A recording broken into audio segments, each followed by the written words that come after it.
함께 일어나셔서 23장 찬송을 부르시겠습니다.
다 함께 참회의 기도를 드리겠습니다.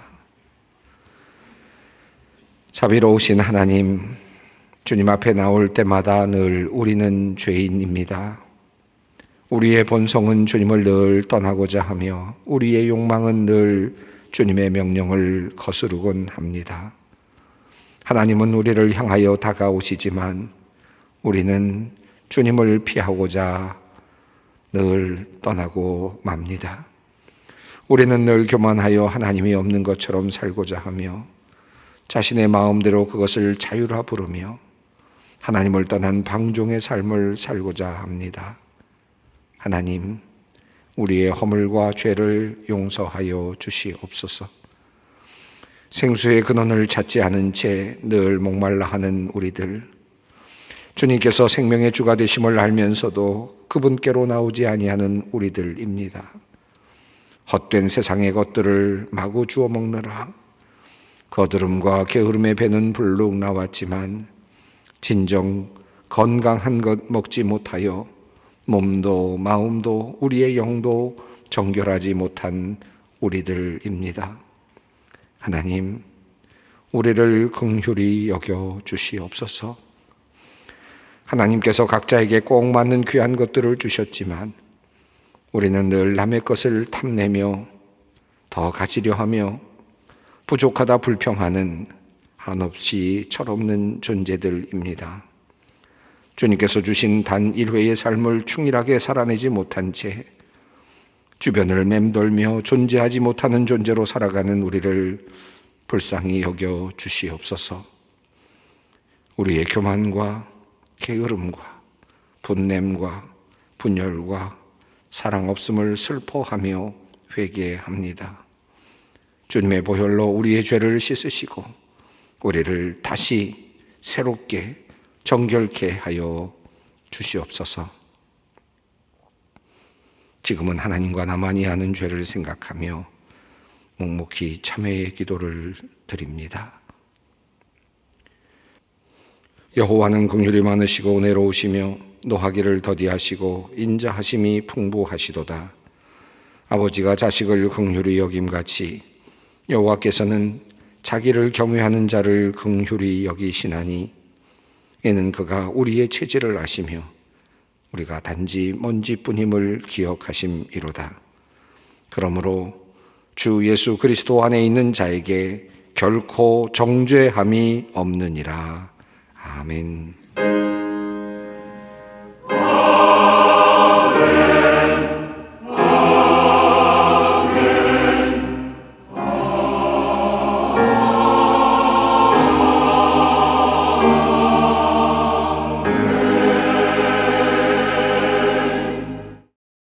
오늘 우리에게 주시는 하나님의 말씀은 구약성경 사무엘상 18장 6절로 9절 말씀입니다. 사무엘상 18장 6절로 9절 말씀입니다. 주님의 말씀을 봉독합니다. 무리가 돌아올 때 곧 다윗이 블레셋 사람을 죽이고 돌아올 때에 여인들이 이스라엘 모든 성읍에서 나와서 노래하며 춤추며 소고와 경쇠를 가지고 왕 사울을 환영하는데 여인들이 뛰놀며 노래하여 이르되 사울이 죽인 자는 천천히요 다윗은 만만이로다 한지라. 사울이 그 말에 불쾌하여 심히 노하여 이르되 다윗에게는 만만을 돌리고 내게는 천천만 돌리니 그가 더 얻을 것이 나라 말고 무엇이냐 하고 그날 후로 사울이 다윗을 주목하였더라. 아멘. 언젠가 제가 젊은 목회자들과 특별히 담임 목사님들과 함께 이야기를 나눈 적이 있습니다. 최근에 담임 목사로 부임해서 그리고 이제 사역을 하고 있는 목사님들 중에 서울에서 목회하는 분도 계셨고 또 지방에서 목회하는 분도 계셨고 또 조금 큰 교회에서 목회하는 분도 계셨고 좀 작은 교회에서 목회하는 분도 계셨습니다. 함께 만나서 이야기를 할 기회가 있었는데 이런저런 이야기를 하다가 우리 목사님들에게 이런 질문을 던졌습니다. 목회하기가 참 어렵지요. 목회하면서 가장 어렵게 느껴지는 것이 무엇입니까? 가장 힘든 것이 무엇입니까? 라고 제가 그렇게 물었습니다.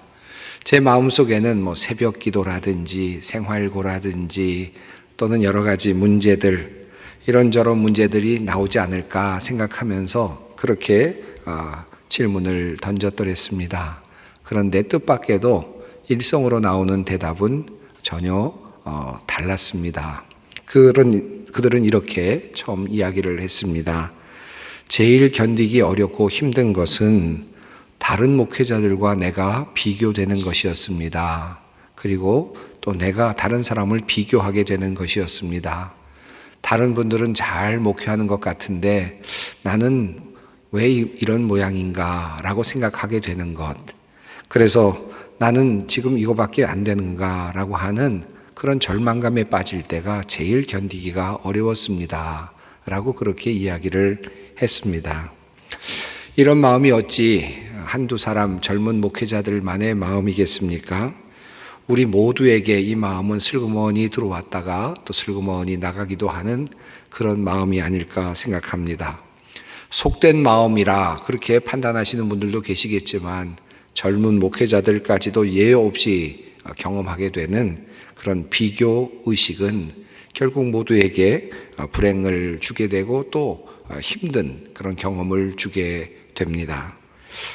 저 사람은 나보다 잘난 것 하나도 없는데 어떻게 저렇게 좋은 집에서 살면서 떵떵거리고 살고 있는가 라고 생각하게 되는 사람이 있지요.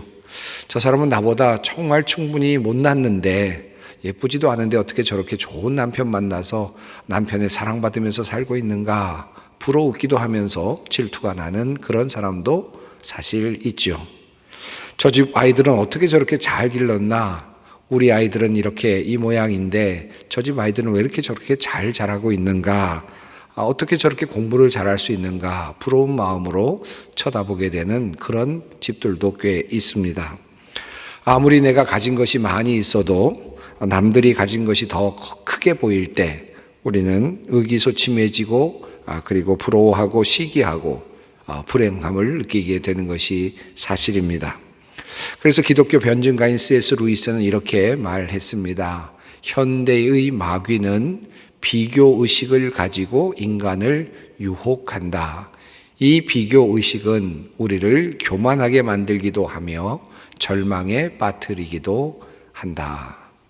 맞는 말입니다. 특별히 오늘 살아가고 있는 사람들에게 이 비교 의식은 참 중요하다고 할 수 있겠습니다. 많은 사람들이 비교 의식으로 절망에 빠지고 또 때로는 교만하게 되는 것이 사실입니다.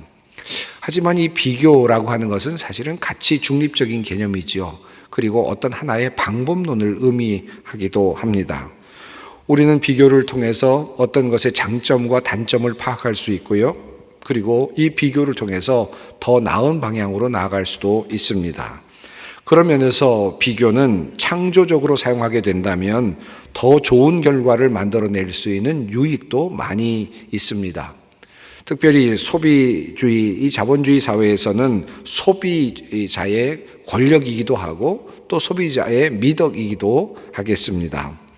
가격을 비교하고 상품을 꼼꼼히 비교해서 가장 가치가 높은 것에 또 투자를 하기도 하고 또 사기도 하는 것, 그래서 품질을 계속해서 향상시키게 되는 것, 이것은 어쩌면 이 비교를 통한 이 자본주의 사회가 주고 있는 또 다른 하나의 덕목이라고도 할 수 있겠습니다. 하지만 문제는 이러한 비교 의식이 또는 비교가 어떤 사물을 대상으로 하지 아니하고 사람을 향할 때입니다. 비교의 대상이 상품이 아니라 사람이 될 때, 그리고 그 비교를 통하여서 때로는 우리가 평가를 받게 될 때 우리 많은 사람들은 절망할 수 있고 또 때로는 교만에 빠질 수도 있습니다. 한 걸음 더 나아가서 이와 같은 비교는 우리의 마음에 시기와 때로는 질투, 교만과 또 욕망을 우리에게 선물로 가져다 주기도 합니다. 어느 도시에 장사꾼 두 사람이 있었다고 합니다. W.R. 화이트라고 하는 분이 쓴 진짜 이야기를 찾아서라는 책에 나오는 내용입니다. 경쟁 관계에 있는 두 사람 장사꾼은 서로를 마주보면서 장사를 하고 있었습니다. 늘 그들의 소원은 앞집 가게가 사라지는 것이죠. 저 집이 망하는 것입니다. 늘 그런 관점에서 어떻게 하면 상대방을 망하게 할 수 있을까 하는데 마음을 쓰면서 그렇게 경쟁적인 관계를 유지하며 사업을 하고 있었습니다. 보다 못한 하나님께서 그들에게 교훈을 주시고 또 화해를 시키려고 그래서 한쪽 상인에게 천사를 보냈다고 합니다. 그리고 천사가 그에게 찾아와서 이렇게 이야기를 합니다. 하나님께서 당신에게 큰 선물을 주실 것입니다. 당신이 원하는 대로 하나님께서 선물을 주실 것입니다. 당신이 재물을 원하면 재물을 주실 것이고 장수를 원하면 장수를 주실 것이고 자녀를 원하면 자녀를 주실 것입니다. 그가 원하는 대로 주실 것입니다. 다만 한 가지 조건이 있습니다. 그대가 무엇을 원하든지 그대의 경쟁자는 2배를 얻게 될 것입니다. 이렇게 이야기를 했습니다. 자, 상인은 갑자기 고민에 빠졌습니다. 어떻게 대답을 해야 하는가 고민을 합니다. 제가 무엇을 바라든지 그대로 이루어 주신다고 말씀하셨습니까? 그렇다고 대답을 합니다. 그러면 내가 열을 받으면, 금 열을 받으면 저 앞에 있는 사람은 금 20개를 받는 것입니까? 그렇다고 대답을 했습니다. 그러자 이제 이 상인은 한숨을 푹 내셨습니다. 그리고는 마치 결단을 했다는 듯이 이렇게 이야기를 했다고 합니다. 그럼 제 한쪽 눈을 멀게 해 주십시오. 이해가 되시죠? 예, 얼마나 좋은 기회입니까? 얼마나 많은 재물을 얻을 수 있는 기회고 얼마나 많은 것을 얻을 수 있는 기회입니까?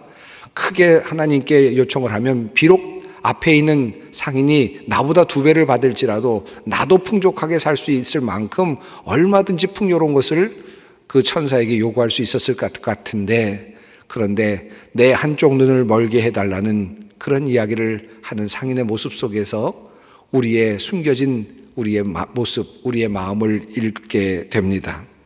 다른 존재와 비교하면서 그와 경쟁을 하면서 시기하면서 이기고자 또 죽이고자 달려드는 그런 인간의 모습을 보게 되는 것입니다. 어쩌면 우리의 숨겨져 있는 내면의 모습이 아닐까 생각이 됩니다.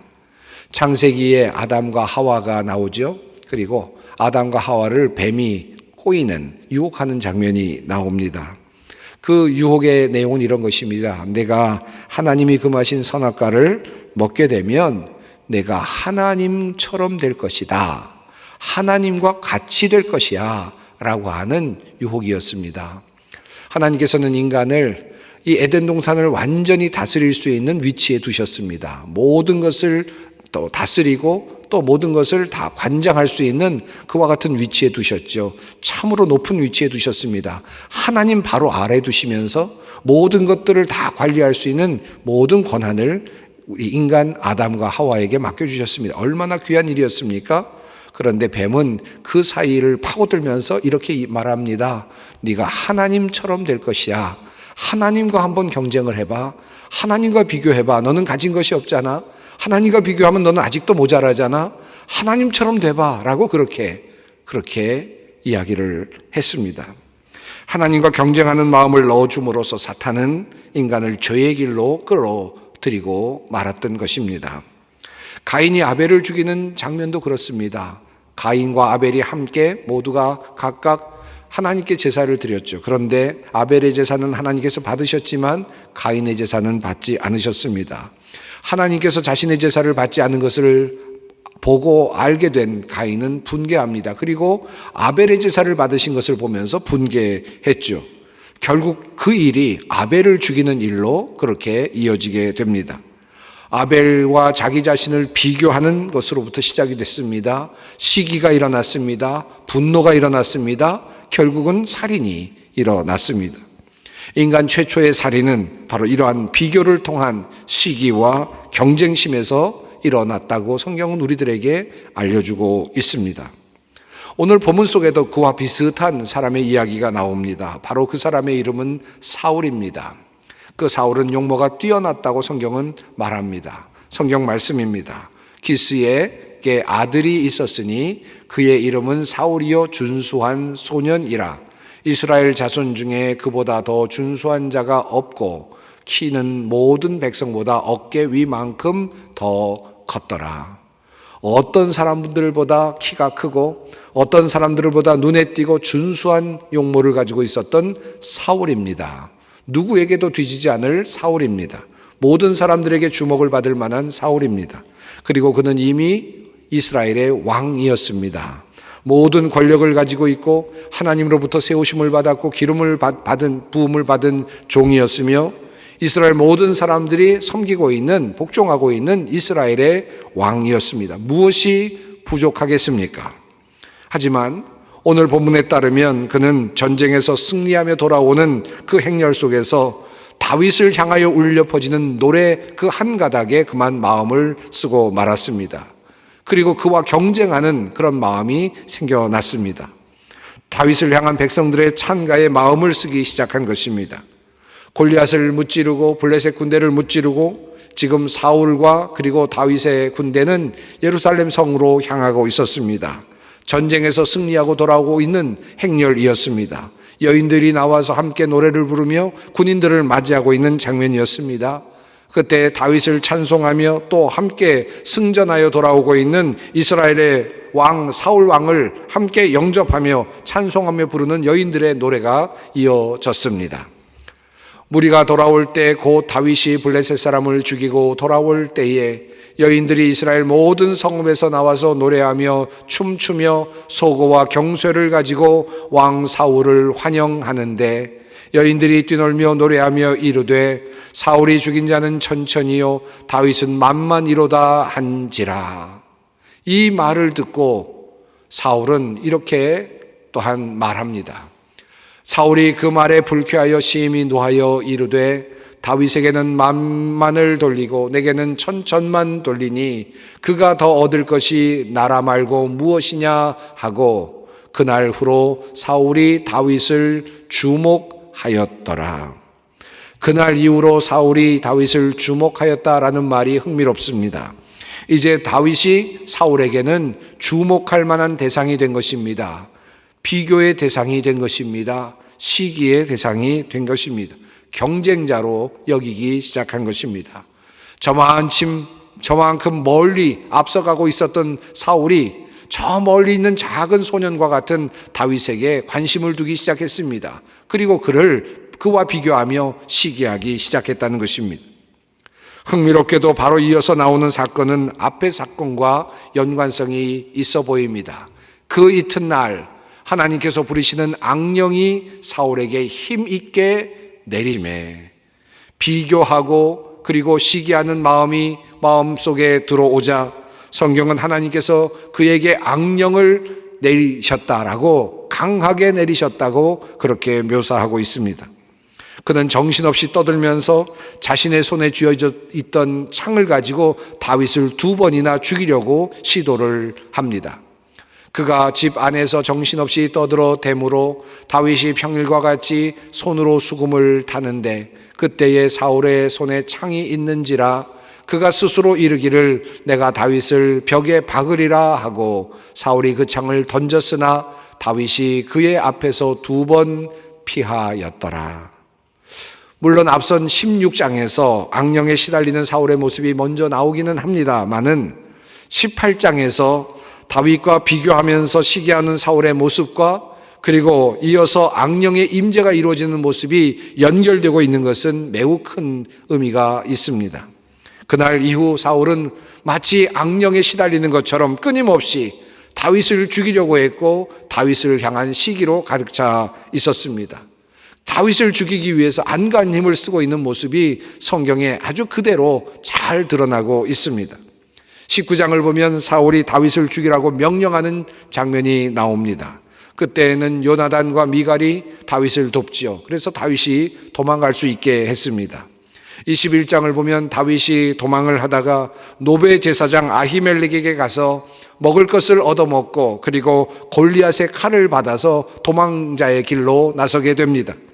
그런데 22장을 보면 이 이야기를 전해 들은 사울이 아히멜렉을 불러서 그를 야단치면서 그를 죽이고 그와 함께하는 모든 집안 사람들을 모두 몰살시키는 일을 감행하게 됩니다. 증오와 그리고 또 다른 분노의 하나의 또 다른 결과였습니다.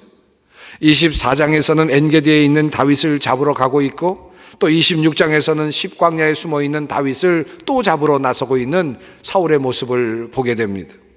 결국 사울 왕은 그 이후로 다윗을 죽이려는 일에만 몰두하면서 실제로 이스라엘 왕의 역할을 제대로 감당하지 못하고 말았습니다. 다윗을 도왔다는 이유로 자신의 백성들을 죽이는 그리고 한 가문을 몰살시키는 악한 왕이 되기도 했습니다.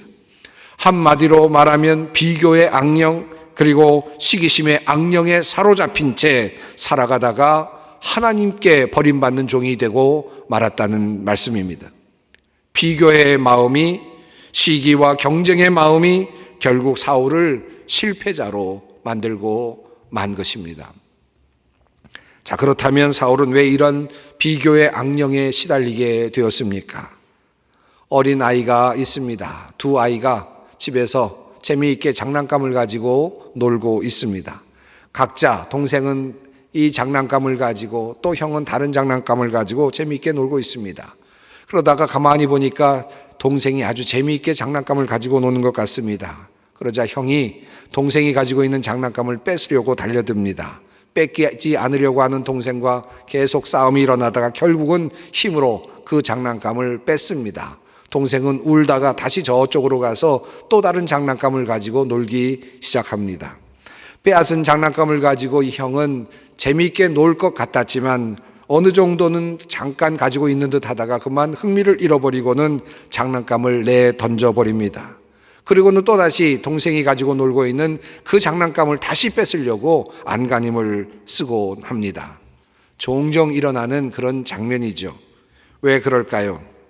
이 아이가, 이 형이 정말로 원했던 것은 동생처럼 재미있게 노는 것이었습니다.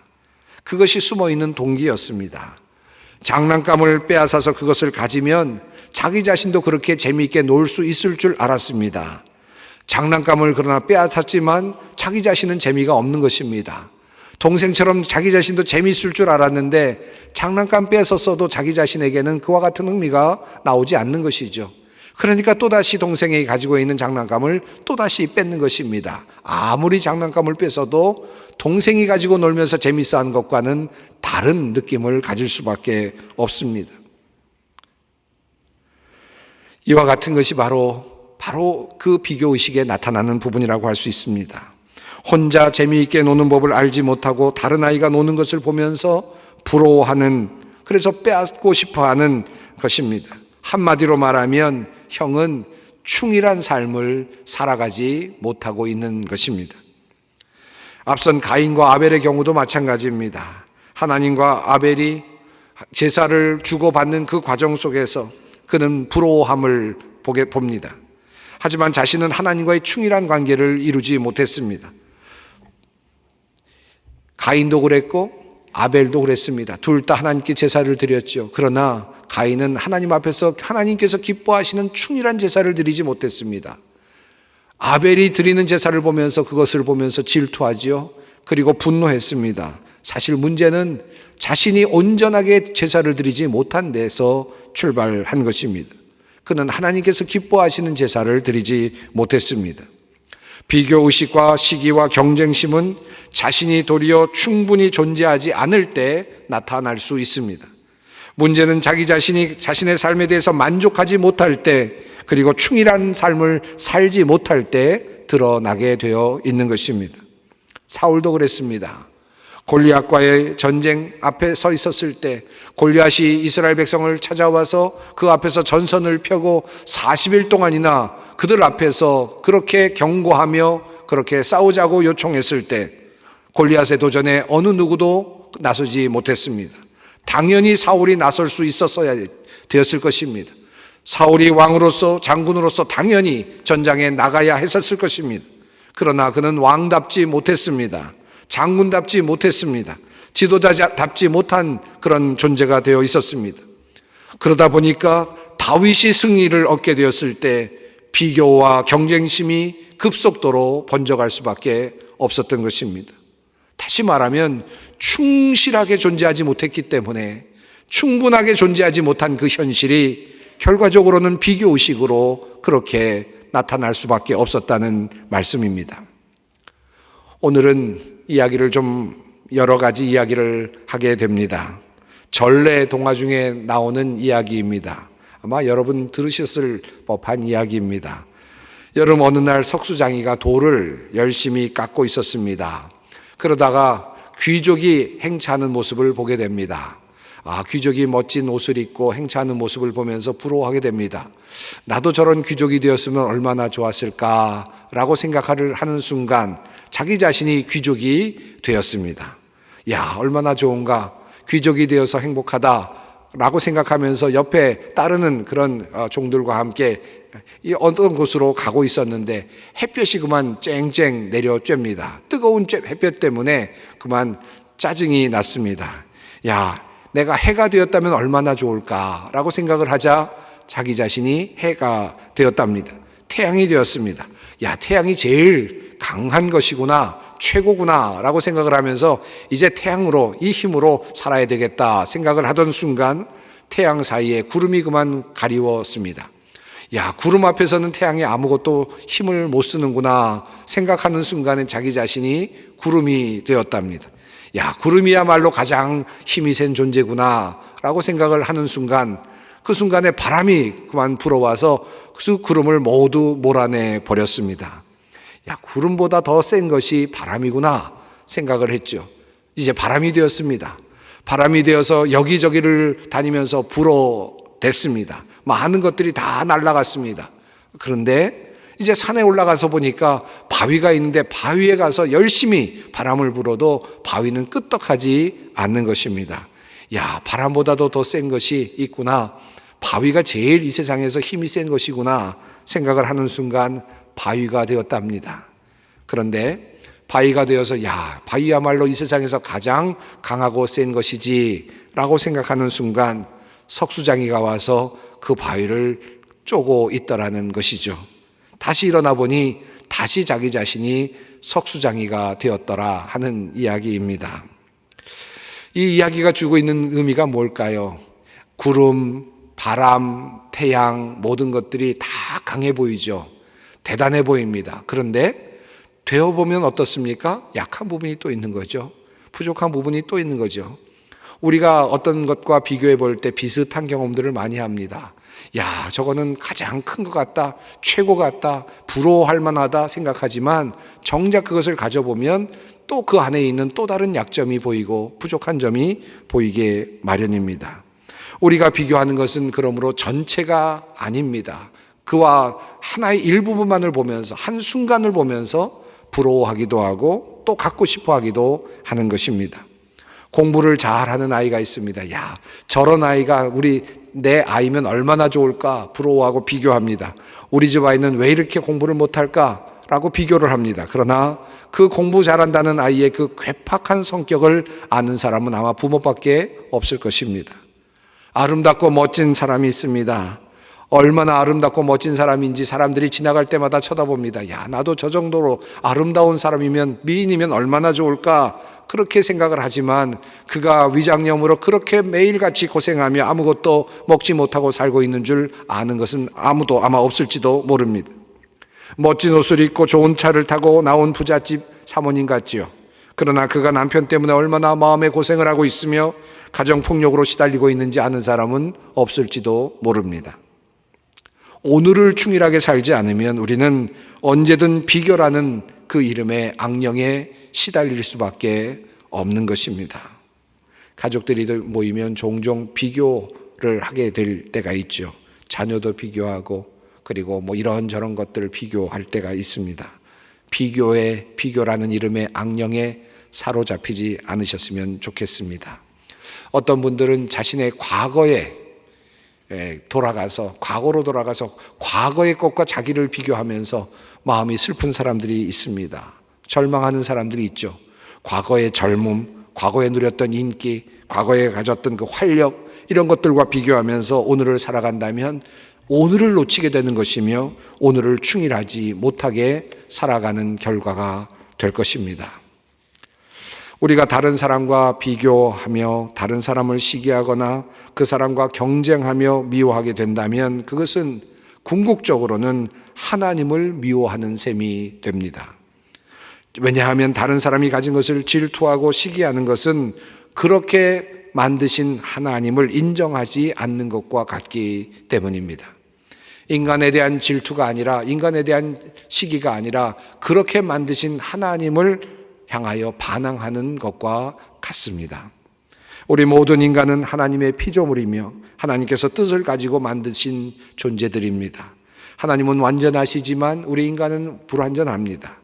장점도 있지만 단점도 있습니다. 또 부족한 점도 있고 강점도 있습니다. 그러나 이 모든 것들은 다 하나님께로부터 받은 것입니다. 이것을 인정하는 것이 중요합니다. 인간은 그러므로 누구나 하나님께로부터 받은 달란트만큼 가지고 이 땅에서 살아가는 것입니다. 최선을 다해서 살아갈 뿐입니다. 자기 자신에 대한 비난과 비교를 한 몸에 받았던 사람 중에서, 성경에 나오는 사람 중에 다윗만큼 그렇게 비교를 당했던 사람은 아마 없을 것 같습니다. 우리가 고린도 후서를 지금까지 새벽 기도회 때 함께 살펴보았는데요. 이 바울은 고린도 교회 사람들로부터 여러 가지 비교와 비판을 받았습니다. 다른 사람들과의 비교를 받았고, 그리고 자천하는 사람들과 바울이 서로 비교되었고, 거짓 사도들과 비교되기도 했습니다. 또는 신유의 은사를 행한다는 사람들과 비교받기도 했습니다. 끊임없이 비교를 받았습니다. 그리고 그의 언어가 약하다, 그의 말이 어눌하다, 또는 여러 가지 이유를 들이대면서 고린도 교회는 바울을 평가했습니다. 그만큼 그렇게 평가를 받고 배척을 당하기도 했습니다. 그만큼 세상 사람들로부터, 특별히 고린도 교회 사람들로부터 그렇게 비교의 대상이 되었던 존재가 바울이었습니다. 그런데 바울은 이에 더하여서 한 걸음 더 나아가서 자기 자신 안에 숨겨져 있는 또 다른 문제의 약함을 이야기했습니다. 자기 육체 가운데 있는 가시를 이야기합니다. 사탄의 가시가 자기 자신 안에 있다는 사실까지도 인정을 합니다. 그러면서 바울은 이렇게 말합니다. 나에게 이르시기를 내 은혜가 내게 족하도다. 이는 내 능력이 약한 데서 온전하여 짐이라 하신지라. 그러므로 도리어 크게 기뻐함으로 나의 여러 약한 것들에 대하여 자랑하리니 이는 그리스도의 능력이 내게 머물게 하려 함이라. 그러므로 내가 그리스도를 위하여 약한 것들과 능력과 궁핍과 박해와 곤고를 기뻐하노니 이는 내가 약한 그때의 강함이라. 바울은 자기 자신을 다른 사람과 비교하면서 주눅이 들거나 불행해하거나 고통스러워하지 않았습니다. 도리어 그는 자기의 약점을 내어 보이면서 다른 사람들과 비교했을 때 얼마나 많은 것이 자기에게 부족한 것인가를 인정하면서 나의 약함에 대하여 이야기합니다. 자기 자신의 약함에 대해서 말합니다. 그러나 나는 이 약함을 도리어 자랑한다. 바울은 말합니다. 왜냐하면 그 나의 약함이 도리어 주님 안에서 강함이 되기 때문이다. 내가 약한 그때에 나는 주님의 능력으로 강하여지게 될 것이기 때문이다 라고 그렇게 선언하고 고백하고 있습니다. 이것이 바로 바울의 신앙입니다. 그는 또 로마서 8장에서 이렇게 말합니다. 생각하건대 현재의 고난은 장차 우리에게 나타날 영광과 비교할 수 없도다. 자기 자신의 그 문제 앞에서, 그리고 자기 자신이 겪고 있는 문제 앞에서, 그 현실 앞에서 어떤 다른 사람과 비교하거나 하지 아니하고 그는 미래를 향하여 눈을 돌립니다. 비록 내가 지금 이 자리에서는 불완전하지만, 비록 나는 이 자리에서 지금 고난을 당하고 있지만 나의 눈은 미래를 향한다. 나의 그 미래에는 내가 장차 나타날 그 영광을 나는 좋게 감당할 수 없을 것이다. 그 영광과 오늘 내가 경험하는 이 고난은 결코 비교될 수 없는 것이다. 미래를 향하여 열려 있었습니다.